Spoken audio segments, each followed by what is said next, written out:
시대를 대변하는 보수의 아이콘 윤창중이 쓴 세 권의 책 피정 2017년 12월 운명 도서 구매에 관한 문의는 010-8881-4649 010-8881-4649 도서출판 윤창중 칼럼세상으로 연락주세요.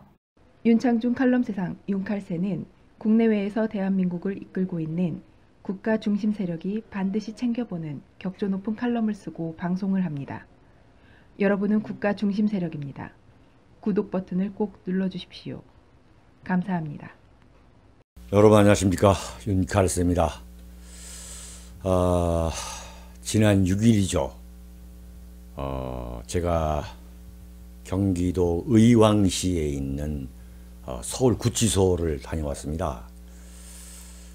박근혜 대통령이 전혀 참 단 한 번도 상상도 못했을 서울구치소, 지금 박근혜 대통령의 거소랄까, 참 거처가 되고 있는 서울구치소를 제가 갔다 왔습니다. 박근혜 대통령이 지금 구속된 지 100일이 되어가고 있습니다. 제가 칼럼과 방송에서 말씀드렸습니다만, 박근혜 대통령이 5가지의 병을 앓고 있을 만큼 지금 건강 상태가 아주 위중하다는 것이 그 의사들의 진단이라고 제가 말씀드린 바 있습니다.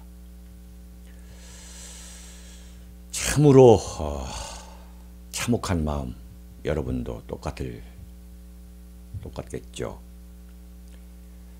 그런데 불과 100일밖에 되지 않았는데 대한민국 언론에서는 지금 거의 잊혀진 인물처럼 다루고 있습니다. 참으로 권력은 허무한 것이고 무상한 것이고, 대한민국 언론의 그 무책임함, 직업적, 도덕적, 윤리관, 도덕성을 상실한 대한민국 언론의 참 차화상, 다시 한번 뼈저리게 실감하고 있습니다. 제가 서울구치소를 찾아간 목적이랄까, 이유는 2가지였습니다. 말씀드린 대로 지금 박근혜 대통령이 유영하 변호사를 제외하고는 일체의 면담을 거절하고 있다고 하지요. 자신의 동생들조차 만나지 않고 있는 참 극도의 참 사실상 유폐 생활을 하고 있다고 봐야 합니다. 물론 제가 가서 박근혜 대통령의 면담을 요청한다는 것도 부질없는 일이지만, 그래도 찾아가서 제 눈으로 과연 어떤 건물의 구조 속에서 지내고 계시는지, 그래도 제 눈으로 좀 보기라도 해야겠다 하는 그런 마음. 그래야만 제가 제 가슴 속에 참 응어리져 가지고 내려가지 않고 있는 것 같은, 뭔가 체한 것 같은 그런 것을 좀 내려보내지 않을까 하는 그러한 마음. 마치 제가 살던 고향집, 그 고향집에 부모님이 모두 돌아가셔가지고 찾아본다 해서 부모님을 만나 뵈울 수는 없지만, 그렇지만은 그 집이라도 한번 보면은 부모님에 대한 생각, 또 부모님의 그 공백으로 인한 상처를 좀 달래볼까 하는 그런 기대, 이런 마음에서 제가 서울구치소를 갔었고요.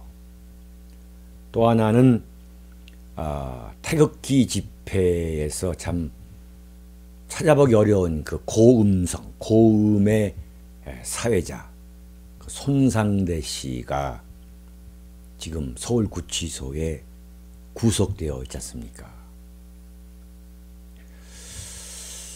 거기에는 그 박사모의 회장인 정광용 씨도 거기에 계신다는 소리를 들었습니다만, 사실 저는 박사모 정광용 회장과는 일면식도 없습니다. 네, 일면식도 참 유감스럽습니다만 없기 때문에, 그렇다고 제가 불쑥 그 정광용 회장의 면회를 간다는 것도 좀 어색하고 좀 이상해 보였기 때문에, 제가 사회자 손상대 씨하고는 몇 차례 태극기 집회를 계기로 교류 관계를 터왔습니다. 제가 지난해 12월 3일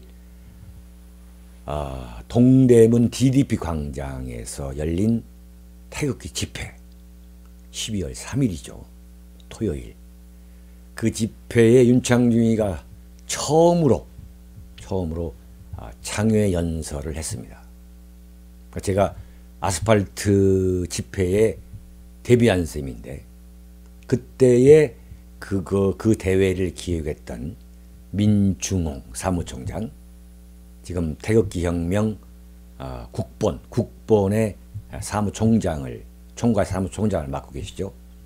그 민중홍 씨가 사실은 저하고 알지 못했던 관계였는데, 저한테 끈질기게 그 지난해 12월 3일 그 태극기 집회에 나와서 연설을 해달라고 부탁을 하셨어요. 12월 3일 그 오전에도 전화를 와가지고 꼭 좀 나와달라. 그래서 저는 제 나름대로 박근혜 대통령을 겨냥한 탄핵의 부당성을 한번 호소해야겠다 해서 나가게 됐는데, 그때 저를 소개해준 그 사회자가 바로 손상대 씨였습니다. 그래서 그 후로 그 손상대 씨, 또 민중홍 사무총장, 손상대 교수, 저 이렇게 해서 몇 차례 식사도 함께 하면서 정말 나라 걱정을 서로 한 적이 있었습니다.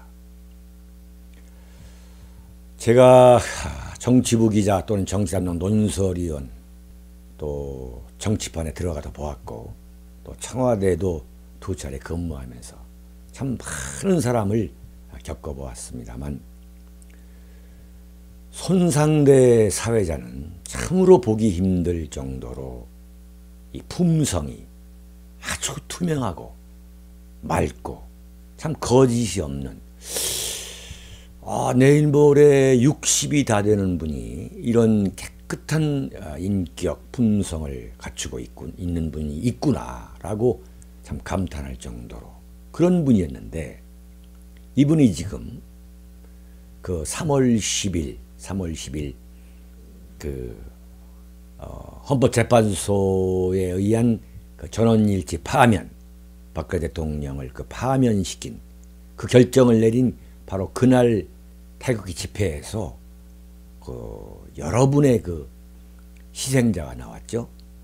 마치 그것을 선도한 것처럼 그런 참 터무니없는 누명을 쓰고 지금 서울구치소에 수감 중입니다. 그 참 소식을 듣고 제가 참 가슴이 아팠었는데요.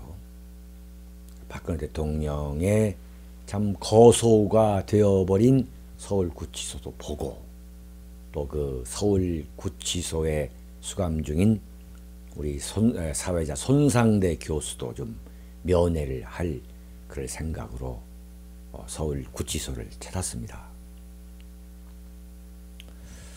참 한마디로 그 입구부터가 참 도살장 같았습니다. 도살장. 우리 태극기 자유민주주의 시민 세력 여러분들이 그 입구에 박근혜 대통령 석방을 촉구하는 이런저런 현수막을 참 걸어놓고, 또 손상대 대표의 석방을 호소하는 그러한 현수막을 걸어놓고서 이곳저곳에서 정말 견딜 수 없는 그 뜨거운 땡볕, 아주 더웠습니다.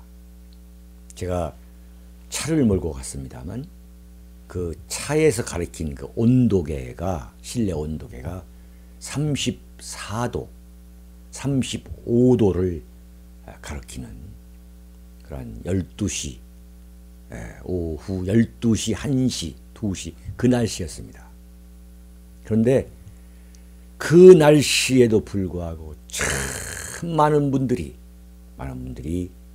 그 서울 구치소 앞, 그 들어갈 수 없는 그 구치소 앞을 지키면서 그 땡볕에서 정말 박근혜 대통령의 그 석방을 참 호소하는 그 억울함, 타인에게 억울함을 호소하는 그 모임들을 갖고 계셨습니다. 참 얼굴이 새카맣게 탄, 정말 제가 볼 때 이런 말씀 드리면 죄송합니다만 참 이름도 얼굴도 모르는 우리 보수우파 민초 그 시민들이, 보통 사람들이, 평범한 국민들이 박근혜 대통령에 대한 그 애정을, 그 뜨거운 애정을 버리지 못하셔가지고 대한민국 언론이 애써 모른 척하고 있는, 애써 외면하고 있는 서울 구치소 앞을 지키고 계셨습니다.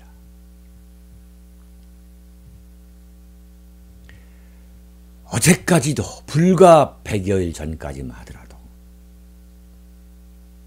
대한민국 대통령의 자리에서 대한민국 최고의 권력을 행사하시던 박근혜 대통령이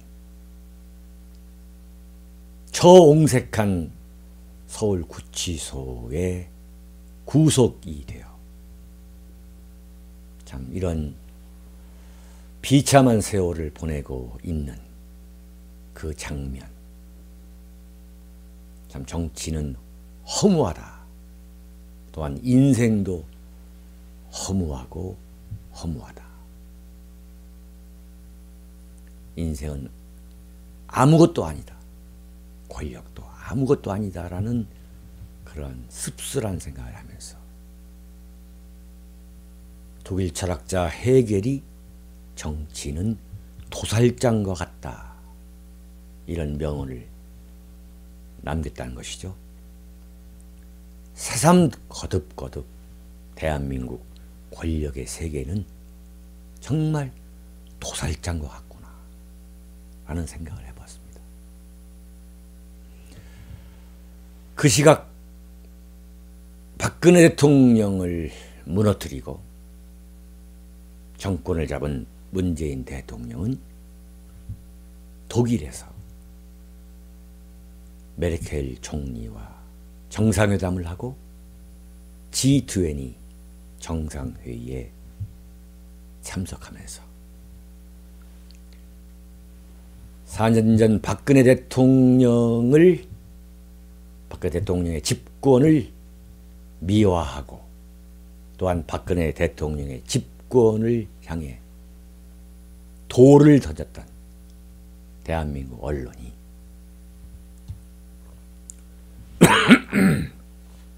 문재인 대통령에 대해서는 이루 말할 수 없는 용비어천가를 퍼붓고 있는 이 현실,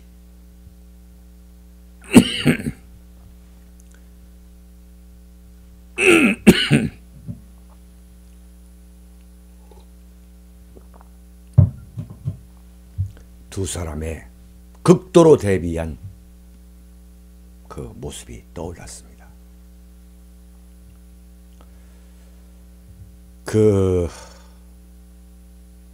정말 그 입구에서 태극기를 흔들고 현수막을 지키는 그분들은 정말 뭐에 실성한 것처럼 엄청난 정신적 상처에 분명히 시달리고 있는 모습이었습니다. 넋이나가 있었어요. 그것 자체가 정말 대한민국 국민들이 반드시 알아야 될, 언론이 입만 열면 국민의 알 권리를 주장하고 있습니다만, 그런 대한민국 언론이 이런 현장을 제대로 다루지 않고 있는 것. 한마디로 박근혜 대통령을 완전히 잊혀진 인물로 만들려는 그 언론의 섬뜩한 음모를 제가 발견하는 같은 그런 느낌이 들었습니다.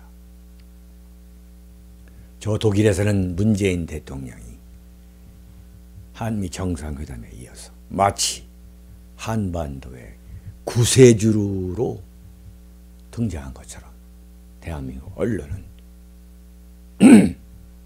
미화를 하고 있고, 또 한쪽에서는 박근혜 대통령은 처참한 폐주가 되어서 일주일에 무려 4차례, 월요일, 화요일, 목요일, 금요일, 무려 4차례 법정에 나가서 참 이루 말할 수 없는 수모를 겪고 있는 이 현실, 이 아수라장, 이 난장판에 대한민국을 도대체 어떻게 해야 한다는 말이냐 하는 참 착잡한 생각에 이루 말할 수 없는 참 고통스러운 시간이었습니다. 그 연장 입구에 가니까 여러분, 매주 토요일 대한문 앞에서 오후 3시가 되면 태극기 집회를 열고 있는 그 태극기 혁명 국민운동본부, 태극기 혁명 국민운동본부, 국본이라고 그러죠. 그 국본의 부회장을 비롯해서, 수석 부회장을 비롯해서, 또 제가 5월 13일 삼성동 그 광장에서 연설할 때 그 비가 엄청나게 왔죠. 그 뒤에서 그 우산을 받쳐줬던 그 사나이가 그 자리에 있는 거예요. 제가 깜짝 놀랐습니다. 이들이 왜 거기에서 그 자리를 지키고 있느냐. 그 확성기가 있는 그 유세차가 거기에 있더라고요. 그래서 왜 여기에 유세차가 있는가? 처음에는 의아했습니다. 새카맣게 그을린 모습들이었어요. 이미 새카맣게 그을린 모습들이었는데 왜 이분들이 그렇게 그 유세차, 확성기가 있는 그 유세차에 있을까? 의문이 풀렸습니다. 박근혜 대통령이 월화, 목금 일주일에 4번 아침 8시 반쯤에 그 호송차를 타고 법정으로 가신다는 겁니다. 특별한 경우가 없이, 이것도 대단히 중요한 문제예요. 그냥 서울구치소 호송 차량을 타고 아무런 교통 통제도 없이 그냥 일반 차량과 함께 섞여서 법정으로 간다는 겁니다. 그러면 8시 반쯤에 박 대통령이 나오시면은 거기에 기다리고 있던 이 국본 사람들뿐만 아니라 그 시간에 맞춰서 수많은 태극기 시민들이 오시는 거예요. 그러면 거기에서 확성기를 대고서 박근혜 대통령을 향해서 고래고래 소리를 지르는 겁니다. 용기를 잃지 마세요. 네?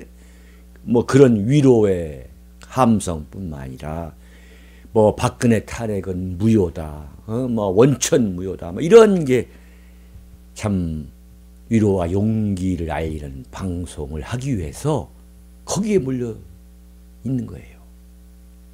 그러다가 오후에 6시 또 6시 반, 때로는 밤늦게 돌아오신다는 겁니다.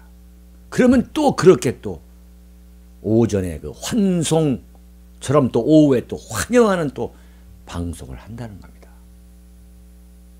참, 누가 시킨다고, 정말 누가 알바하라고 돈을 준다고 해서 그런 열성을 보이겠습니까? 참 박근혜 대통령이 처하고 있는 이 현실이 너무나 비통하기 때문에, 집안에서 앉아 있을 수 없기 때문에, 때로는 직장에 나갈 수 없기 때문에 직장까지 포기하고서 그 앞을 지키는 사람들을 보면서 너무도 애처롭고, 정말 대한민국이 어떻게 하다가 이런 나라가 됐는지 참 정말 안타까운 마음을 정말 참을 수가 없었습니다. 박근혜 대통령이 지금 거처하고 있는 그 서울구치소의 그 위치가, 그 이제 정문에서 한 5, 60m를 들어가면 면회소가 있습니다. 그 면회소 뒤에 사동이라는 그 건물 전체를 쓰고 있다는 거예요. 완전히 텅 빈 건물, 그 사동에 혼자 지금 여자 교도관들이 그 약간 떨어진 공간에서 지켜보는 가운데 그 텅 빈 사동에 있다는 겁니다. 그걸 어떻게 알았냐면은 그 풀려난 사람들의 증언을 모아가지고 그 국본 사람들과 태극 시민 세력 여러분들이 저에게 전해주는 이야기였습니다. 그래서 정말 멀리 나가는 그 확성기를 그 차량에 매달고서 박근혜 대통령이 혹시라도 들을 것 같아가지고 들으라고 고래고래 소리를 지르는 거예요. 여러분, 휴전선에 가면은 대북 확성기가 있죠. 꼭 그 대북 확성기를 보는 느낌이었습니다. 북한 사람에게, 북한 병사들에게 한 사람이라도 더 들을 수 있도록 고래고래 소리를 지르죠. 그 확성기를 보면은, 확성기를 대고서 거의 똑같은, 그러니까 박근혜 대통령이 그 면회소 뒤에 있는 그 사동에서 지금 혼자 이 시간을 보내고 있는데, 그 박근혜 대통령이 들을 수 있도록 확성기를 대고 여기서 그 소리를 지르는 겁니다. 아침 8시 반에 그 나오실 때에는 그 호송차를 향해서, 왜 제 뒤에서 그 우산 받쳐던 그 사나이가 확성기를 어깨에 메고서 그 호송 차량을 향해서 달려간다는 거예요. 더 좀 들을 수 있도록. 이런 것을 매일 반복하고 있다는 겁니다. 정말 기가 막힌 일이죠. 이 국본 사람들이 지금 박근혜 대통령이 너무 심각한 인권 탄압을 받고 있다, 이러면서 불평하는 것이 뭐냐면 바로 손목에다가 수갑을 채우는 겁니다. 일주일에 4차례 수갑을 차고 나가기 때문에 그건 보지 않아도 당연히 멍이 들었을 것이다. 그래서 왜 손목 보호대라는 거, 제가 권투를 합니다만 요즘은 권투를 하는 뭐 교습생이랄까요, 권투를 배우는 사람들은 그 붕대를 감는 것이 상당히 약간 어려운 그 기술화하기 때문에 요즘은 그냥 장갑처럼 이렇게 낍니다. 그러면 이제 이 손가락이 잘려져, 이 손가락 부분은 이제 이 잘려져 있고 이렇게 둘둘둘 말 수 있도록 하는 그 손 보호대, 그 보호대를 차고서 그 위에다가 쇠고랑을, 그 은빛 쇠고랑을 차고서 일주일에 4번씩 법정에 나가는 그 쇠고랑이라도 수갑이라도 채우지 말게 해달라 하는 것이 그분들의 호소입니다. 그분들이 주장하기로는 서울 구치소 소장의 재량으로 그 쇠고랑을 채우지 않고 그냥 호송차에 태워서 왔다 갔다 할 수 있다는 겁니다. 참, 한때 대한민국 대통령이라는 그 막중한 자리에서 이른바 대권이라고 그러죠. 대권. 그레이트 파워입니다. 정말 천하를 호령했던 박근혜 대통령이 자신의 손에 채워지는 그 수갑을 채우느냐 마느냐 하는 그런 문제를 결정하는 서울 구치소장이나 그 젊은 교도관의 권력보다 못한 그런 애처로운 신세라는 것을 참, 정말 권력은 허무하다. 정말 대한민국 권력의 세계는 도살장이다.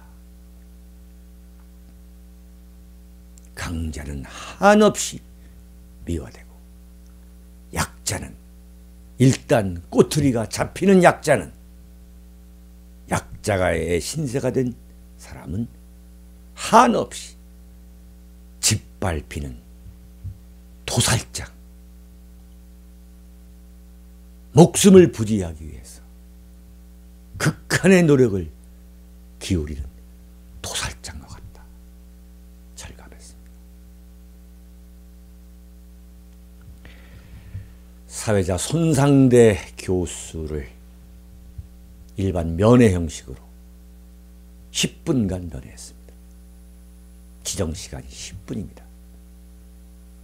유리를 사이에 두고 그 방음 유리를 사이에 두고 인터폰으로 서로 대화를 나눴습니다. 저는 손상대 사회자에게 이런 이야기를 했습니다. 시련이 닥쳤을 때 분노하는 것은 좋지 않다. 셰익스피어의 비극에서 나오는 것처럼 선택된 자의 고통으로 받아들였으면 한다.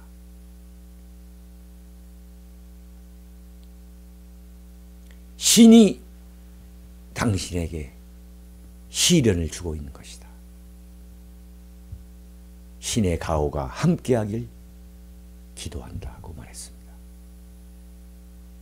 저는 이 말을 그날 공교롭게도 재판정에 나간 박근혜 대통령에게도 전해드리고 싶은 말이었습니다.